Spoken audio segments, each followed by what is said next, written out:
on. Definitely want to go live for a couple of minutes before we go live this evening with Hair by Nay. So I want you to put in the subject today that I'm going to talk to you about, and that is the pit and the promise. So if you're on here right now, if you see this live, if you're watching and you see me live, just say the pit and the promise so that people know that we are in the building. And I'm just checking to make sure that we're right here going live with you so that you can see even more what we're about to say. The pit and the promise is necessary. The pit and the promise is necessary. I wrote down a couple of things because I wanted myself to really see what the definition of the pit is. And the pit is a large hole in the ground. It's also, it says it's a sunken area and it sets someone or something in conflict or competition. That's what the definition of pit is. And we want to talk about the pit and the promise through it all of what God is saying. So if you're on this right now and you see this, give me thumbs up and let me know you are watching the pit and the promise. Well, as we talk about the pit and the promise, there is so many things that we can say we may be down and out in, and we may be wanting to give up in, and we may not know exactly what God is telling us, but he's also saying that there is promise in the midst of the pit. In the midst of a sunken space, there is promise. So give me thumbs up and let me know you are watching this with me. I see my mom is watching, so that's a blessing right there. But I want to see who else is also watching during this time. In the middle of it all, there is something called a promise that God has given us. So I want to make sure that you all are tuned in to what we are about to say, the pit and the promise. Well, let's go over the promise portion.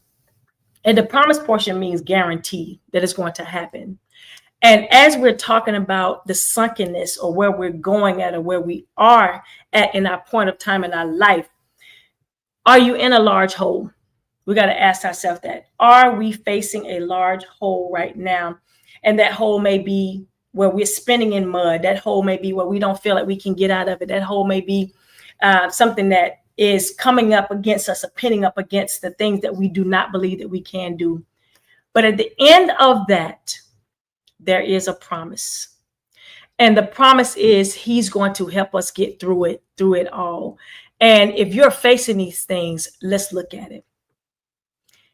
In Psalms 40:2, and I wrote this down, he says, lifted me out of the pit of despair and out of the mud and the mire. He set my feet on solid ground and steadied me for a walk alone. Even when you're at your lowest point, God is positioning all of us to be on his promise. His promise means that he's going to get us through these things. His promise means that he's going to help us through every pitfall that we may be facing. So many people in the Bible have faced different pits in their life, whether it's, Noah building the ark, and he built it for so many years and said, listen, the promise is it's going to save you.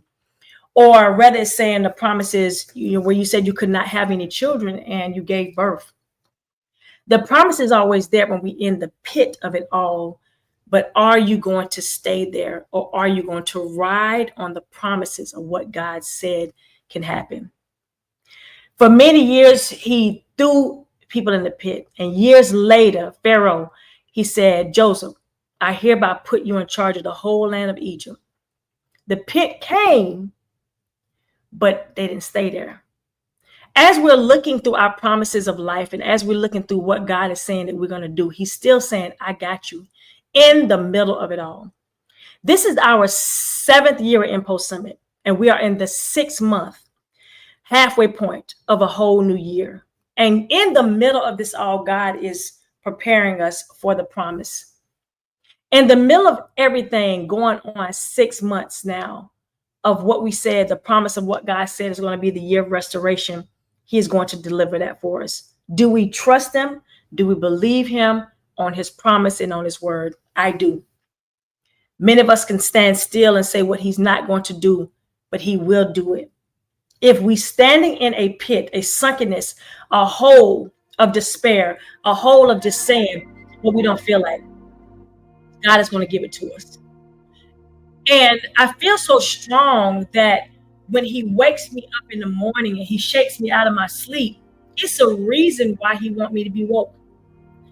Because he's telling me, I need you to write down the promises that I'm giving you. Don't go back to sleep. Don't sleep on it. He's not allowing me to sleep anymore. He's waking me up and he's shaking me up to see and say what he's telling me to do. And I immediately write it down. Whether it's in the journal that's beside my bed, whether it's in my phone, and I screenshot what he's telling me. At that moment, I'm always looking at, in my pitful moment or my pity moment, or having a pity party, and woe is me, and I don't deserve it, and this is not something that God is telling me to do, and when he's clearly speaking to us, and he tells me to wake up and write this down. Another thing he told me to write down is wash him down in the word. I'm gonna tell you, when I heard that and him saying it so clear, I wrote it down in my phone.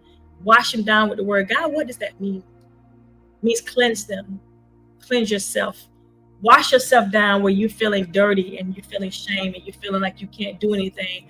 I need you now to wash yourself down when I'm going through my struggles and when I'm stuck and my soul is in a point where I feel like it is just not moving past my thoughts, or me not thinking that I don't deserve it. I do. I deserve it, and so many more deserve it. You have to say you deserve it. You have to say, this is what I want. The other day I said, everything attached to me wins. And I didn't realize that I used to say it a lot a long time ago, and now I'm starting to say it even more. And as I say it even more, guess what I'm starting doing? I'm starting believing it. That everything attached to me is win. Everything attached to me is going to win. So you don't just look at one thing, you look at everything. So there's people with problems, there's situations, there's painful emotions that's going on. And God said, wash them down with the word. How do you keep going? With the word. How do you not stop? With the word. Wash them down means, you know how you take a pill, right? They said, wash it down with water, wash it down with something to help it flow better, to help it get down. Because sometimes the pill can get stuck in our throat if we're not washing it down with the right things. So even though we may talk about the water and wash it down when you take that pill, are we washing down that's stuck right now with what we need? The water, the word, his promises, the things that he's done for us before and the things he can do for us again.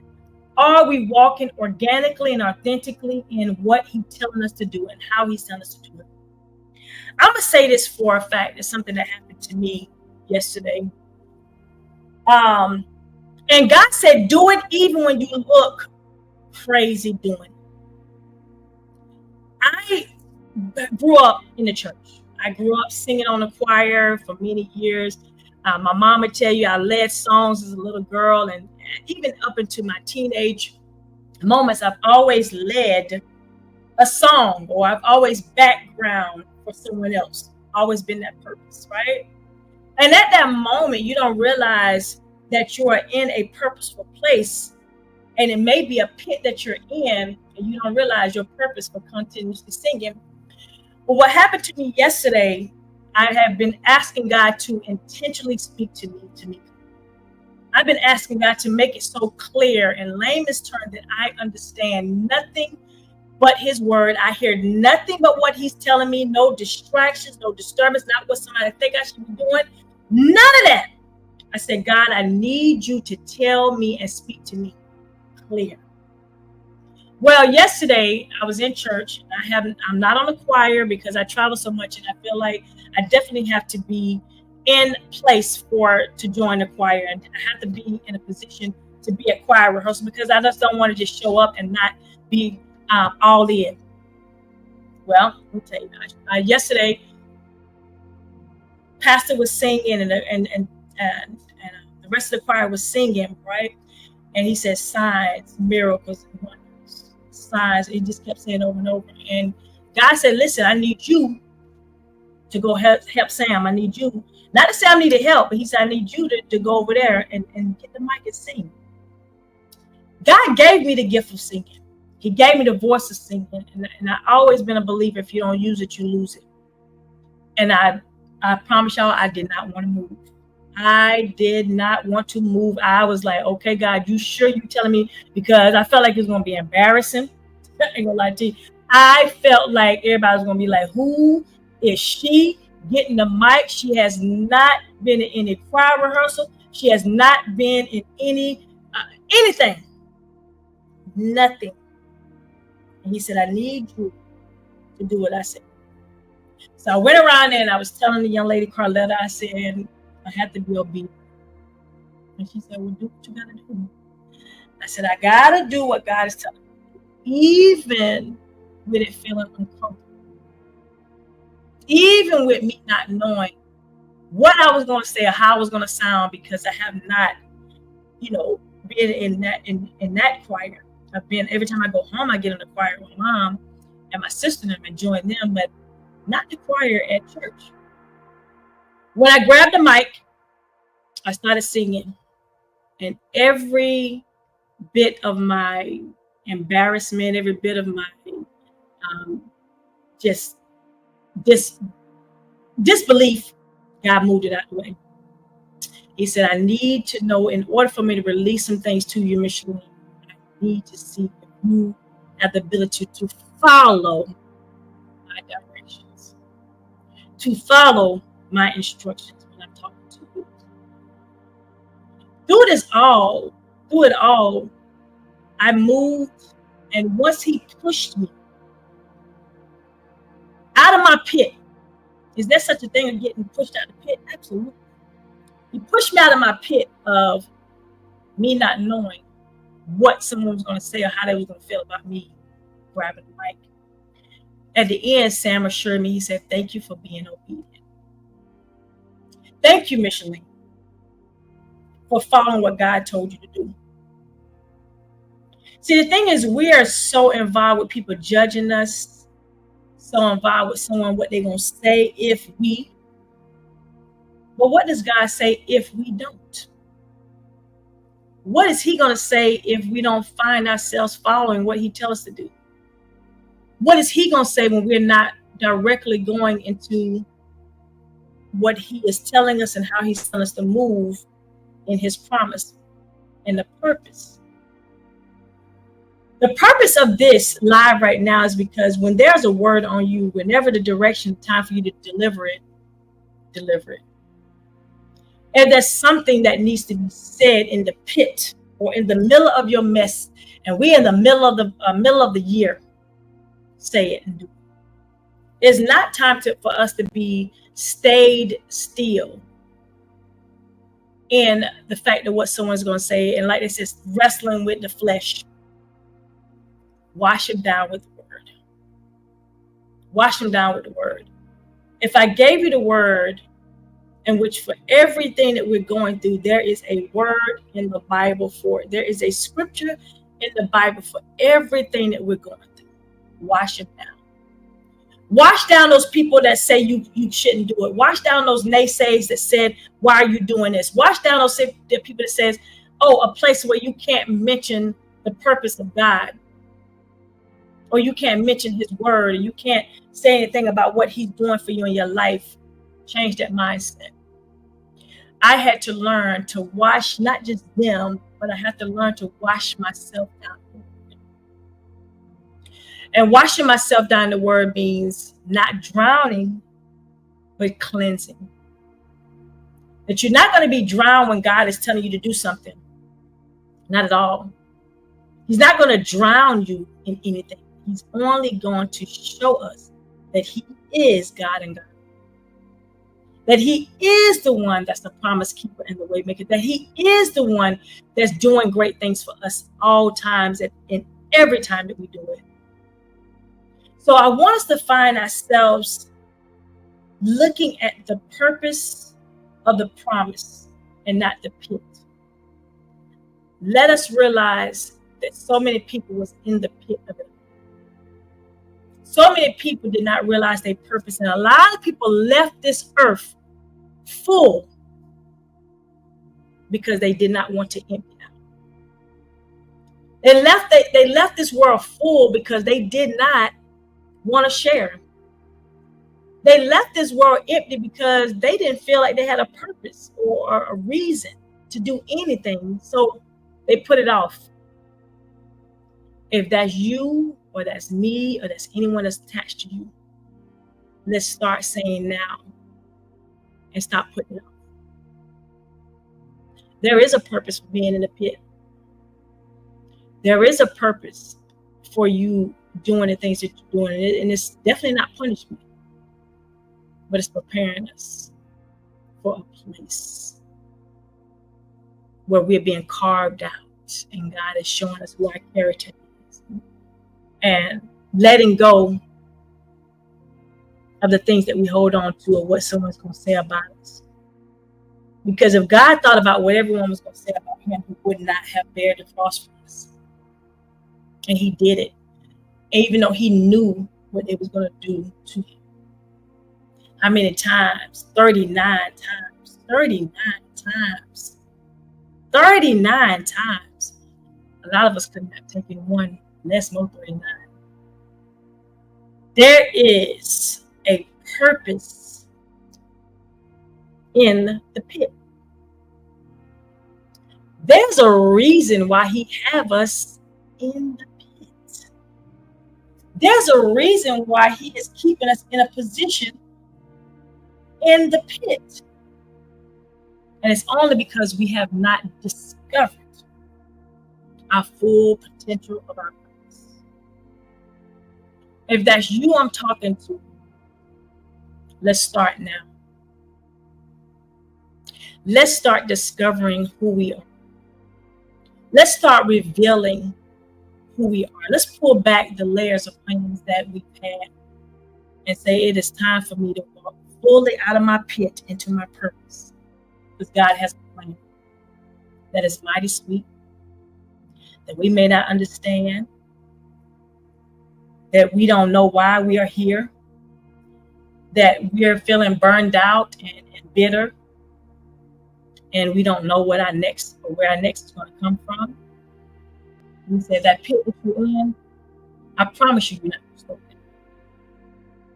That pit that you're in is a temporary vacancy. That pit that you're in does not deserve the energy that we're giving it. We're giving it the energy because that's what we think. That's what we think. But that's what God is not saying we deserve. He said we deserve the promise that he gives us. Expecting in the promises that the plans between the vision and the destination, there's a plan between those things. So if that's you I'm talking to, like myself, let's find a way out of the pit. And that way out is washing them down with the word. Whatever that is, whatever scripture that is, what promise that is, reaching back to how it used to be, how God brought us out of it. Let's go back and wash it down. As I washed my car yesterday, I said I was going to go through it twice because the first time wasn't good enough. There's still a little residue of dirt still left because I haven't washed the car. Then someone gave me the advice of what to do to get certain things out. That's what God did. He gave us the advice. He gave us the promise. He gave us the word to make the second time around even better, or the third time. If you have not been cleansed or washed down, it's time to wash now. I use the word wash. It's time for us to wash it down. And it's called the pit and the promise. The pit and the promise. So I just want to go live just briefly, just to let you know that you're not going to stay there. Struggles, being stuck, It's not going to stay there. Weary in the wait, question God to see if He still loves you. He's never stopped. He's never stopped loving us and never will.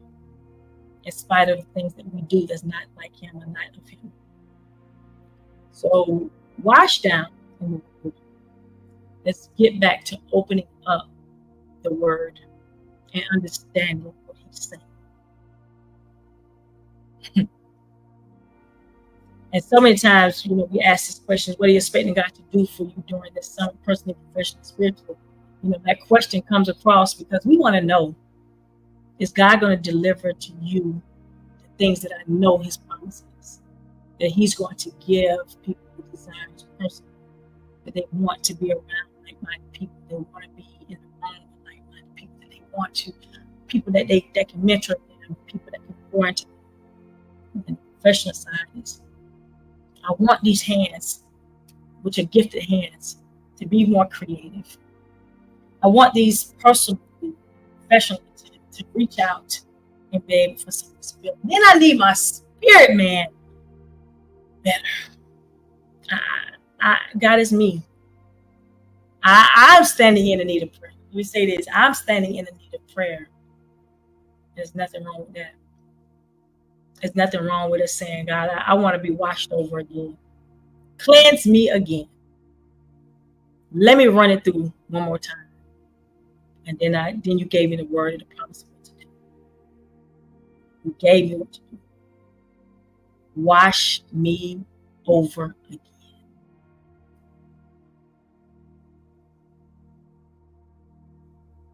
And asking what does it look like for me to sit still and wait on God. Let me say,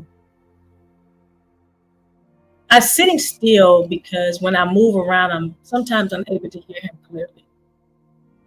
Sometimes I'm unable to hear because there's so much distraction, so much noise in my ear, and and I see things before me, and I start comparing myself to where I feel like I need to be compared to where they are now, and I put my hands on it.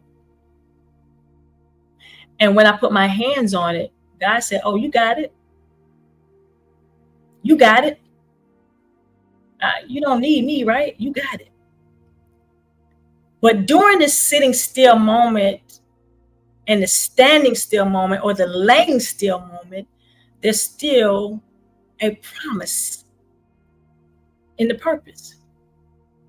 How do you keep your hands from moving when your heart is ready to leave? Like, my hands got to be placed off of it.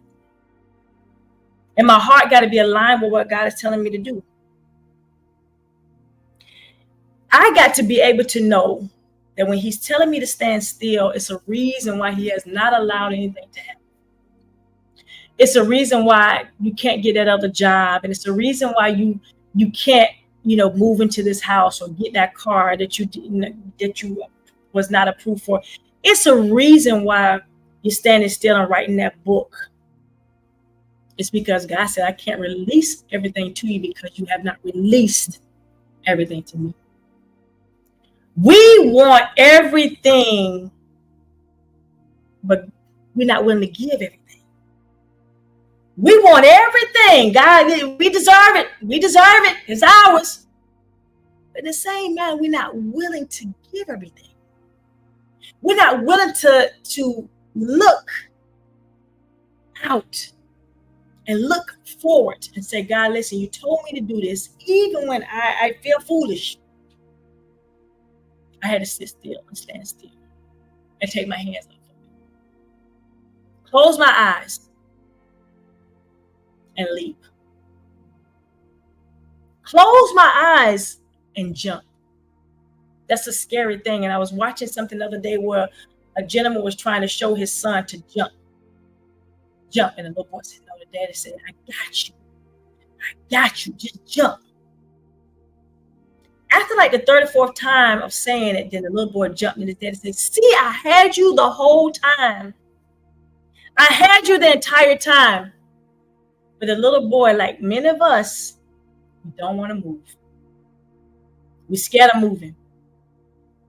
We scared that we're going to fall and fail. We're scared to make that leap into the unknown, because we got to have a guarantee now. I need you to know that I can't fall, I can't fail. But God said, I'm your guarantee. I am your guarantee. I am the one that's going to help you. I'm the one that's going to save you. I will never let you hit the bottom. So we're wondering, why is it that we're facing burnouts, or we're facing burdens, or we're facing things? Is because we are not willing to let go and leap.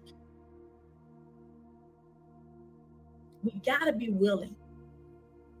And I'm going to tell you, as I'm talking to you all, please don't think that I'm in a perfect position or place, because every day I struggle. Every day I have to be washed down. Every day I got to read something that I see He's sends signs and wonders. Every day, not one day, but every day. And every day I wake up and I say, God, you did it again. You did it again. What is that He did? He woke me up. And He allowed everyone that I love to wake up with me. God, you did it again. Every day I got to be made whole. Every day I got to be cleansed. Just like we take a shower, and sometimes I take a shower 2 to 3 times a day. Like I took one 3 times yesterday. I woke up before church, took one. Well, I went and washed the car, took one after that, and then took another shower again when I got back. Like, it's a reason that we got to continue to be washed down, because we are walking sometimes in disbelief that He can do it for us. That sometimes we don't even trust Him because we don't trace Him. That's right, Tamika. We have to trust Him with our whole being. Let's say this, and Tamika, you can contest to this. It's not going to be a comfortable feeling. It's going to be uncomfortable. It's going to be uncomfortable because it's unknown. And we are conditioned to not think that someone solely has us because we've been hurt. Because we've been in a position of pain. That's what it's about. It's about that, because we are not willing to say that in this pit that we're digging, in this pit that we're facing, in this hole, and it says a sunken area, in this pit, that there is no promise. That's what we think. But as you dig that hole, and it gets deeper and deeper, with every hole that someone tried to dig for you, or you dig for you, on that other side, that ground is getting higher and higher. That dirt is building up higher and higher. But every hole that you're constantly digging yourself on this other side where you're putting the dirt at, you're getting higher. And you're able to rise from that. You're able to pull from that. You're not going to stay there long. That's the promise of God. That you won't stay there. He never said that you will not face troubles. He said, but it shall not prosper. He said trouble is going to brew up. It is going to be there. But He also promised us that it shall not prosper, which means it shall not happen. So as I'm speaking out loud, I want God to continuously put that back in my ear. If it doesn't fall on anyone else's ear on this live and no one else come across it, it was meant for the ones who do. It was meant for the ones who came in to this live. It was meant for the ones who tuned in to this live.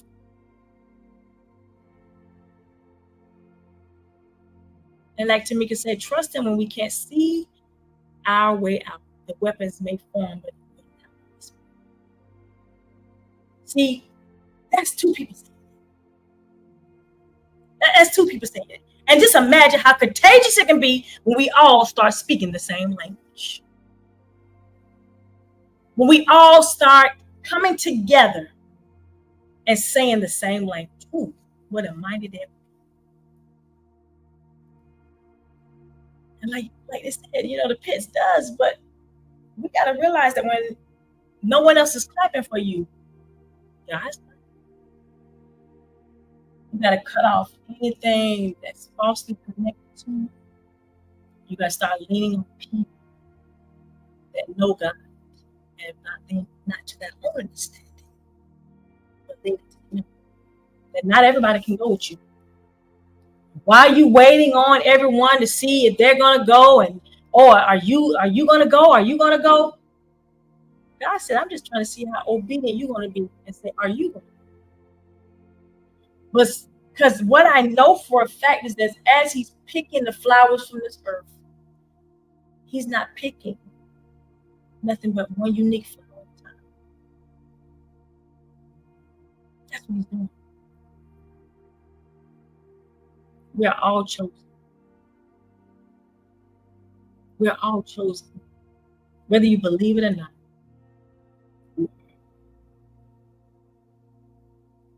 And being under attack, we have to be thankful because we're chosen to fight. We are chosen for the pit because He needed us to realize that in that pit there is a true purpose behind what you're going through, behind what we're going through, behind everything. There is a purpose He's already planned. So it's okay to be concerned, not fear. Not fear. And we gotta realize that the pit is not the end. It's not the end. But it's only pointing us in the direction in which we need to be.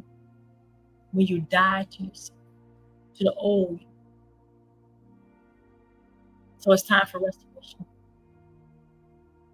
It is time to restore. We get to the point and you feel like this is it, but be willing to push a little bit. You never know when you push. It's time for us now to shake up. It's like I tell you, God woke me up and shook me up and said, wash him down with the word. Wash him down with the word. And Tamika's right. It is wash them down with the word. Pick it up. Pick it up and follow him. Pick up the word. Pick up everything that you thought you couldn't do. Pick it up and start over again. There is a purpose. So I want to go live with you all just for a couple of minutes because I had to be obedient, which means open. And the word was this pit. There's a purpose. Wash them down with the word.